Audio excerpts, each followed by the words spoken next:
Hello and welcome to another episode of News Round for EPL Index. It is Tuesday, the 18th of August. Now, this is crazy to say, people, how fast things are ticking. We've already had the Community Shield, Arsenal beating City 3-0. It is now 2 weeks until the transfer window slams shut. Tuesday, the 1st of September, 11 p.m. But it's also crazy to say, 3 days until that Premier League season kicks off, isn't it? This weekend is nearly upon us, literally. Just in case you forgot, some fascinating fixtures. The champions, both of them go at it. The champions of the Premier League and the champions of the Championship.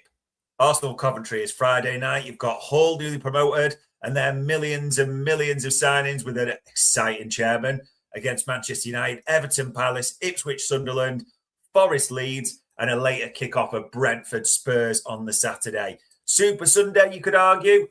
Woof. Brighton, Villa at 2, City Bournemouth at 2, and then Newcastle, Liverpool, 4:30, finalised by a London derby on Monday night. Fulham against Chelsea. It is literally crazy how fast this has come upon us, which kind of makes you think a little bit in the context of this window, people.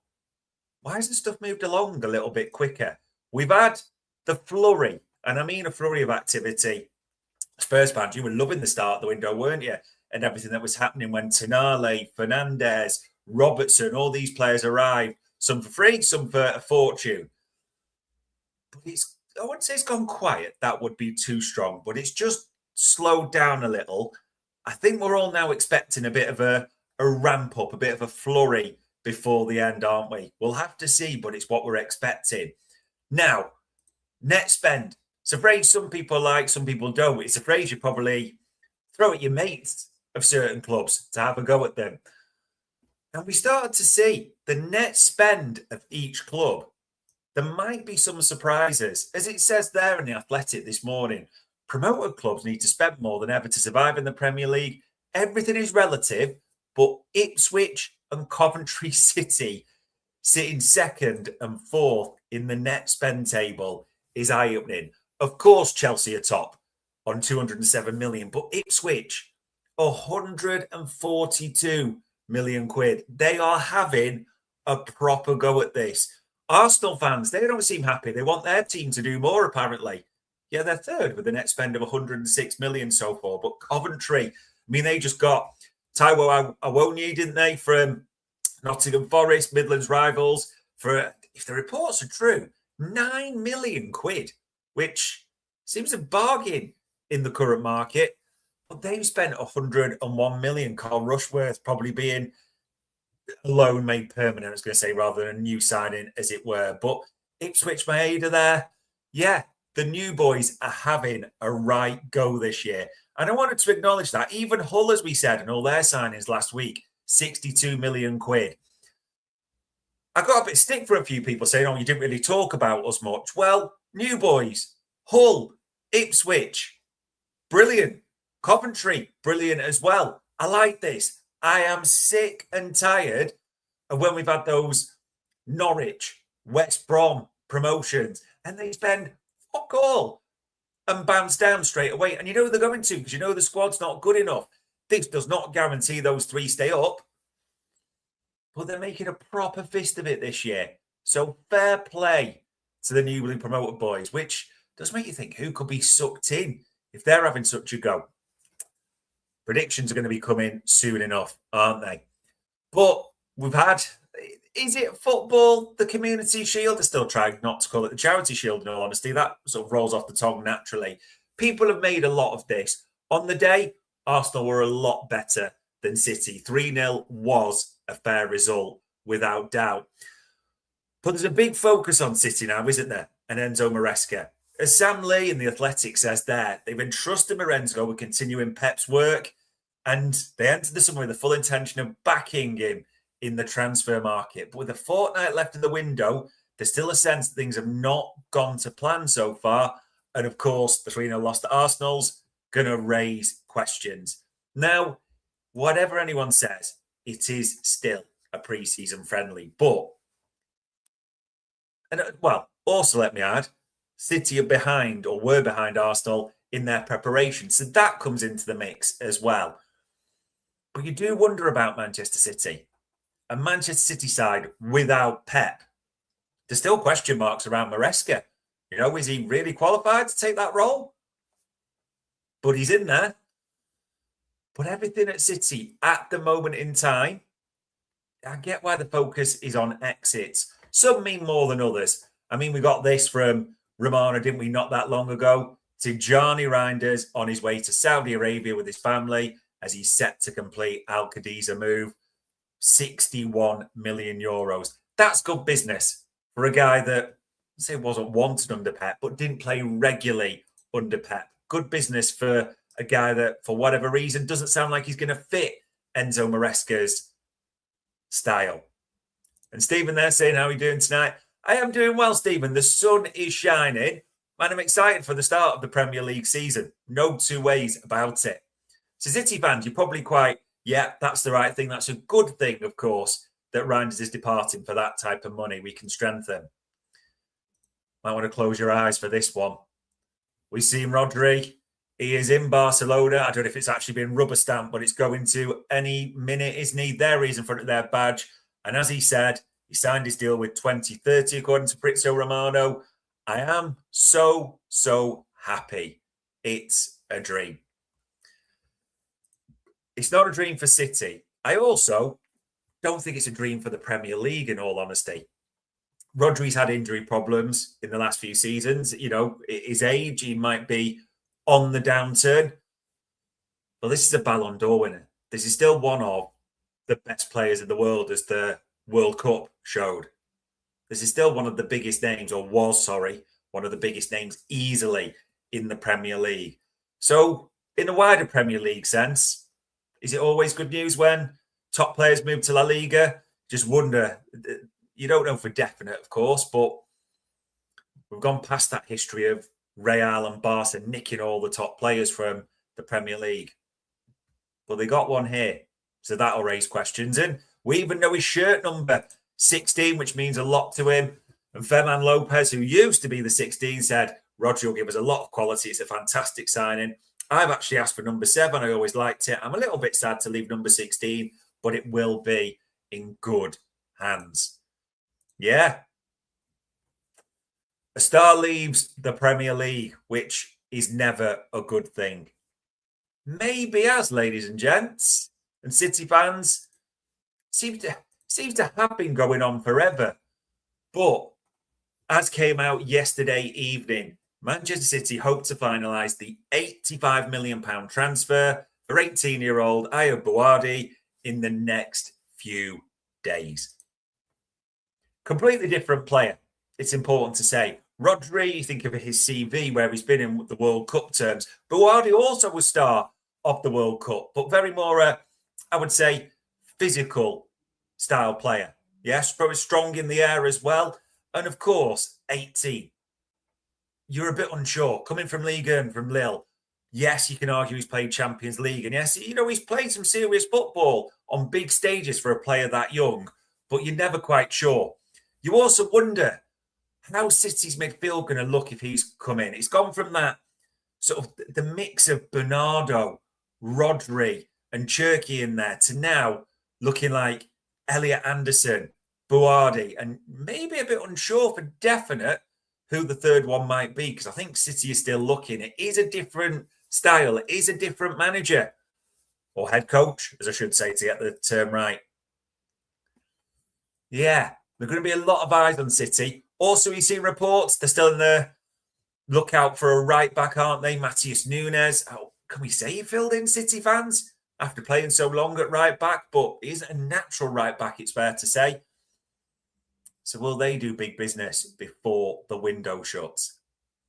Now, the champions themselves, I mean, they look good on the weekend, didn't they? A 3-0 victory. And it is pre-season still. It's a friendly, so you can't get carried away.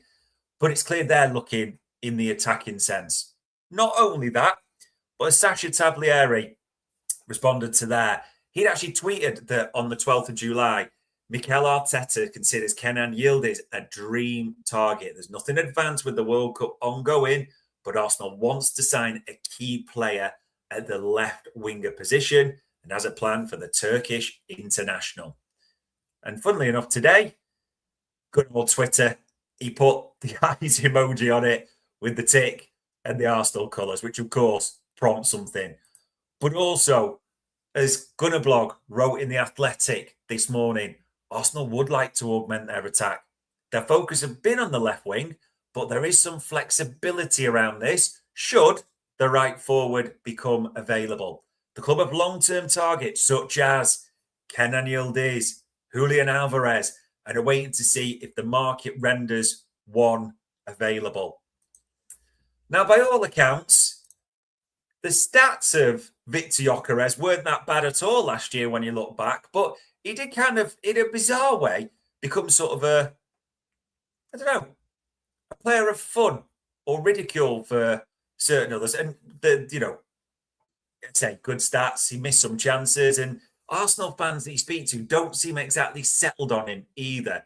In fact, they'd be quite happy with the trade if they could do something like Victor Gyökeres and money for Julian Alvarez to Atletico Madrid. You know they would do that at the same time. They are clearly looking at Kenan Yildiz.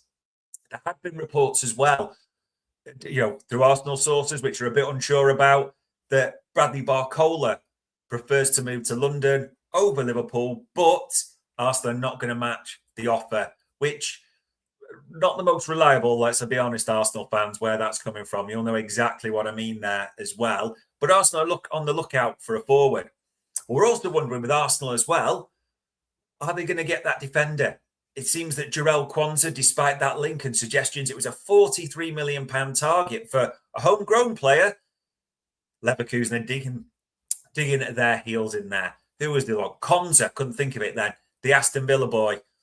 Been reports he's looking to leave, but again, time is ticking on in the window, and he's still there. £60 million price tag for a nearly 29-year-old. Wasn't an issue with Bruno Guimaraes, was it?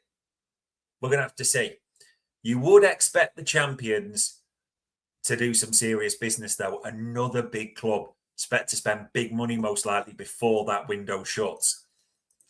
Now, across London, and this kind of links to the biggest spenders in the window. As we said, Chelsea's net spend over 200 million already. Back in Xabi Alonso, big time, no doubt about that. Now, as Matt Law, a well-known sort of Chelsea reporter in the Telegraph, wrote yesterday, City face having to pay Chelsea more than the 120 million to land Enzo Fernandes. Chelsea would look to replace him and could try again on Alex Scott. Chelsea still believe Fernandes can be successfully reintegrated if he stays. Now, that 5 p.m. deadline on Friday came and went, didn't it? Enzo Fernandes didn't get an offer. Chelsea didn't get an offer, this £120 million figure. But as we said earlier in the week, does that mean it's done? Nah. You've seen the reports.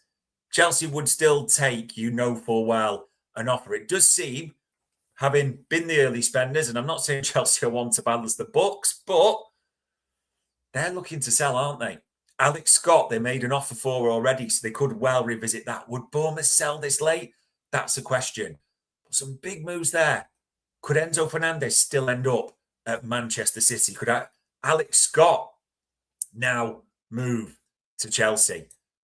But it does seem that sales are the priority with Chelsea as we talk about this. Because the Athletic had, and Simon Johnson there, looking at players that could be leaving. I mean, this still blows my mind. Winger Pedro Neto has interest, but it will cost around 100 million to acquire him. Nicholas Jackson, who's wanted by Aston Villa amongst a few teams, has a 65 million price tag. Spurs have been mentioned as well as Newcastle. Chelsea want over 50 million for Liam Delap. Como, couple of Premier League clubs are keen, as it says, albeit it remains to be seen whether they're prepared to pay that price. The fee for Mark Gui has been set at 25 million, but a move is not imminent. When you look at, what do they call them? Depth charts. Chelsea have got a ruck of players. In fact, you probably suspect if you could get true serum into Xabi Alonso, I'm not sure he even needs to go that strong. He'd say, yeah, we've got too many. We need to ship on a few. I want to work with certain players. He's probably still got ideas of who he wants to ship out and bring in. But Neto, Jackson, Delap, remember Tosin wasn't in the squad at the weekend either, was he, for Chelsea? So they're clearly looking at exits before anything happens. Now, speaking of exits at Chelsea, might be one even bigger than the players above Xabi Alonso, all the way to Todd Boehly and Mark Walter. As it says, this has been one of the stories of the day. They're in talks to sell their shares in Chelsea to Clearlake Capital. Buyout talks between the parties have been explored at various times in the 2 years since the Athletic detailed the breakdown in relations between Boehly and Clearlake, who partnered in that Beluco consortium, who purchased Chelsea for 2.3 billion in 2022. 2.3 billion doesn't get you a Premier League club in today's day and age, and we're going to talk about that soon. But it's quite clear now, isn't it, that they probably like to exit Clearwater. Bagali very much taken centre stage, hasn't he, there? Chelsea, Xabi Alonso seems very much to be in charge of recruitment or have a real steer in that. Maybe part of the reason why he's arrived at Chelsea. So it's a big deal there. And when you talk about big deal, I mean, some of the finance reporting that's coming out from different ones. I mean, look at that for a story. Chelsea's ownership accounts are far worse than the headlines suggest. 22 Holdco posted a 700 million plus pre-tax loss for the year to June 2025 against roughly 445 million the year before. So over £1 billion loss in those few years. As it says, the largest ever recorded by an English football ownership group. Does say specifically, though, the club itself lost 262 million. The remaining 440 million is debt servicing and acquisition accounting amortization, parts above the club, plus the 200 million intergroup profit booked on moving Chelsea Women to a sister company, 1.39 billion of external borrowings. Yeah. I mean, we can get into a debate all day about Chelsea's finances, what it means. Will they just pay another fine when it comes round? They are well set, aren't they? No European football, a new head coach in Xabi Alonso this season. Fascinating to see how they get on. Fascinating to see, will there be those sales? Alex Scott arriving, anyone else as well? Who are the final pieces that Xabi Alonso wants to complete that jigsaw? I mean, I said at the start, when I was talking about Chelsea, it still mystifies me, this £100 million price tag on Pedro Neto. But even the Daily Mail had it as well. Al Hilal have been linked. Now, we're not going to get into Saudi links to Chelsea. We're not going to go down that route. But looking at the pricing of the market, all the clubs that have been linked, if Chelsea can get 100 million quid, that would be outstanding business. It probably would show how insane the market has gone. So we'll await to see if anything develops on that. Now, Chelsea, say, was bought for 2.3 billion in 2022. Or the 22 Holdco, I should say, posted out 700 million pre-tax loss. It shows you the figures involved around ownership in Premier League. And we didn't get the full figures about Liverpool the other day. This was something that came out, and the Athletic had the exclusive. The Jeff Bezos consortium actually owns close to 40% of Liverpool. Do you remember the original reports where it said 30, 40? As Simon Hughes and Dan Sheldon, who co-authored this, suggest, early suggestions on both sides of the transaction indicate the purchase was in the range of approximately 30% to 1/3, but the Athletic can reveal the figure is actually much closer to 40%, according to sources with knowledge of the deal, who spoke on the condition of anonymity due to the confidentiality of the process. I mean, they were calling 30% a minority stake. And it is, because you'd argue, well, if you've got 51%, you've got the majority. I get that.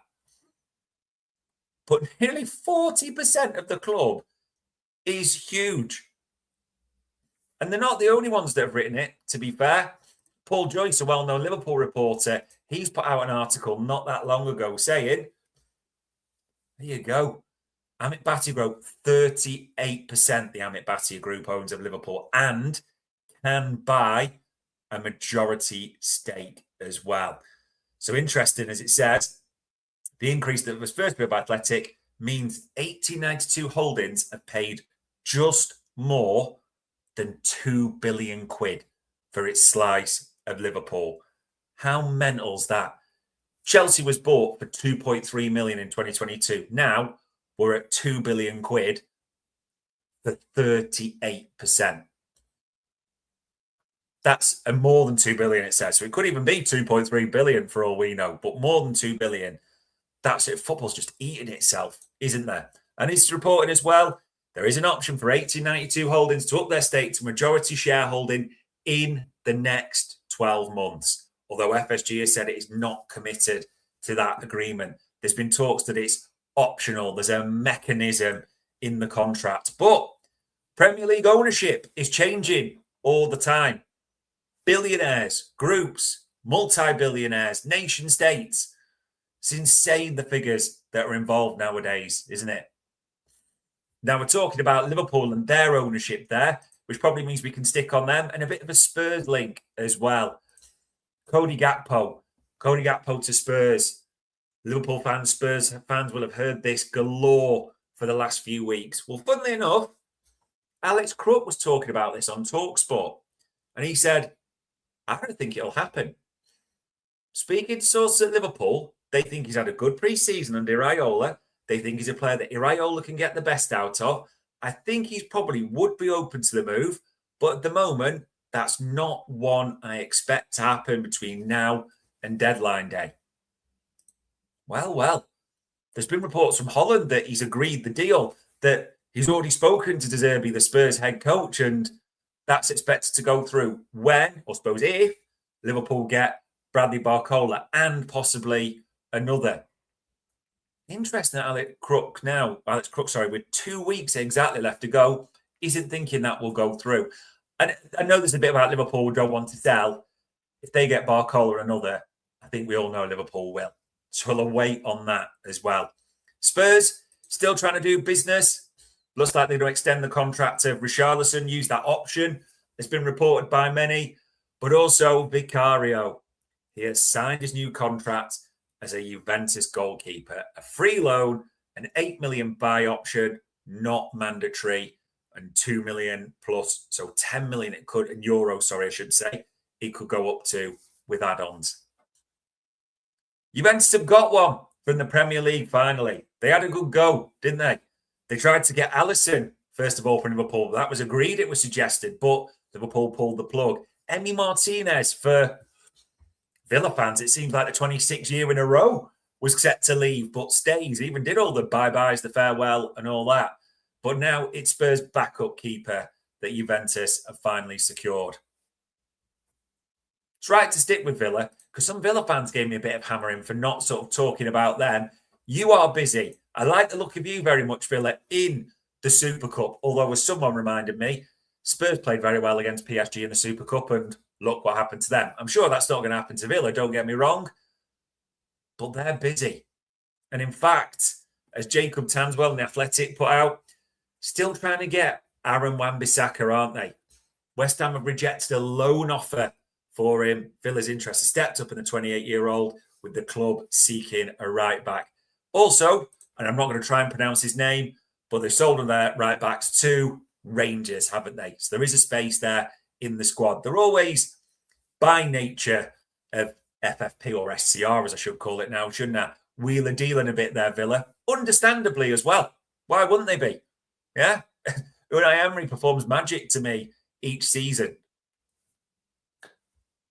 But that's not the only one. And people are talking about exits. Seems this one's been shot down a little bit. As Jacob Tanswell also said in The Athletic, Villa do not wish to sell Ollie Watkins and intend to keep him as part of Emery's plan, but Al Hilal have explored a deal, along with Martinez being allowed to find a new club, and Arsenal's continued admiration for Konsa does not mean Villa's spine, or does mean Villa's spine could become different. Certainly a summer of change. Would be huge change, wouldn't it, potentially, for Villa fans? Morgan Rogers has gone to Chelsea. Ollie Watkins, Al Hilal have explored it. He's of that age as well, where you think Villa would sell for the right money, but they've got to be able to find a replacement. The Martinez thing, as we said, Ezri Konsa, very much liked by Arsenal.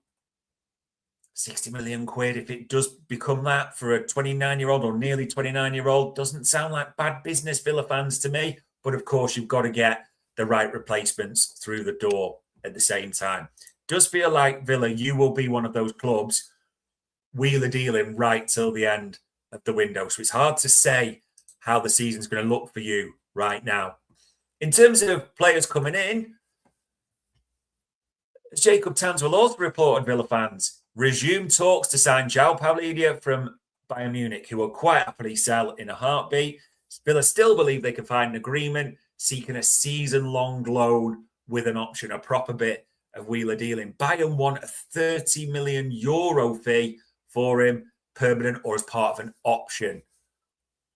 Thing is now, I might be wrong on this, so someone correct me in the chat panel if I am, but I think Paulinho is 30, 31, so it'd be a bit of madness to part with 30 million euros. A loan seems smart with an option as well, but again, it feels like one of them, doesn't it, Villa fans? A loan, not to be made permanent, cover the Onana injury. We'll see. You're going to go right till the end, though, Villa fans. You can guarantee that. I also got stick because I didn't really mention Manchester United much last week. And some of their fans must be, oh, the biggest club in the Premier League. Some actually call the biggest club in the world, etc. But, okay, there you go. There's not really much incoming talk, in all honesty. This is the biggest story at the moment. As Romano tweeted earlier, Manchester United's new deal proposal has been sent to Bruno Fernandes in May. The negotiations continue on the length of contract, the salary, and a 65 million euro clause included into this current deal. There's no Galatasaray move planned this summer. United want him to stay. But it's worth mentioning, as the Telegraph report had there, Galatasaray are ready to double Bruno Fernandes' salary. United are firmly opposed to selling the captain for 43 million quid, who would earn 18 million a year. Now, why you suspect that Bruno, who turned down Saudi and might well turn down Turkey, we're looking at and thinking, well, we can use that for the base of negotiation. Of course, his agent will at the same time, won't he? So it's not going to be an easy renewal, especially with his age at the same time, United fans. But he's so important to you, isn't he? If you look at everything that United did, everything they will do this season, those assists, that passing, whatever people think of him, he is a crucial player. It'd be fascinating to see what they do. Sunderland fans, you recruited 80 million players last year. It's been a bit quieter for obvious reasons this summer. Bit of bad news came out for you yesterday as well, didn't it? Sorry, I'm going to butcher this name, but Dejan Mathali, that move is in jeopardy because of medical tests now required, additional medical tests. And as per Sky Sports, he's returning to France. Now, for you Sunderland fans or Newcastle fans say anything, yes, I know Keith Downey is a big Newcastle fan, but he does cover that neck of the woods. Believable. Now, they were paying big money for a left back there, weren't they? And he was, excited for Sunderland fans. But it looks like there's a question mark over whether your fullback is arriving, in all honesty. Speaking of fullbacks, Everton, they're trying. Jed Spence, they tried for earlier in the summer. And as Paddy Boyland in The Athletic said, Everton are continuing to send out right-back targets as they seek to fill the problem position. They hold an ongoing interest in Crystal Palace's Daniel Munoz, while Fulham's Timothy Castagna is one of several other names on the list. Been a bit of a Frustrating summer, hasn't it? For David Moyes and Everton, trying to get these players over the line. Will they get a fullback, the right back they've been seeking? I mean, we've named pretty much half the clubs in the Premier League, and we went through a lot of others earlier in the week. I'm telling you, everyone is going to be busy right up until deadline day. Now, of course, while that's happening, the rule makers are always going to be tweaking and doing certain things. And we'll be hearing more, we'll be reviewing more, we'll be seeing more. Now, I get people don't like VAR, but it's not really that. So just the latest changes.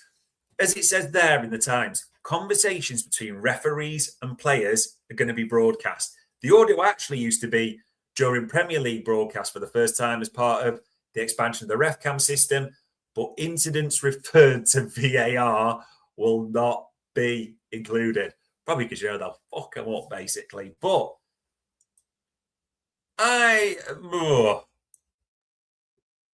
conversation will be accessible in 1 or 2 games around that. I just think it gives room for, you'll see sometimes players will look stupid because of the stuff they say, and refs will probably say some foolish things, or, we'll see how good or not, as the case may be, communicators they are. What still makes me laugh is there's still this thing over the fan, isn't it? That's coming in as well, which is, there's always changes.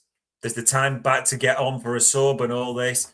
And in fact, as Dale Johnson was saying, Dale Johnson, who people will know for his work around VAR, the Premier League will publish full key match incidents panel judgments for the first time this season, alongside direct referee VAR explanations and expanded RefCam audio between refs and players. The panel recorded 25 VAR errors last season, up from 18. I mean, God, proof they're getting worse, if ever there was any, eh?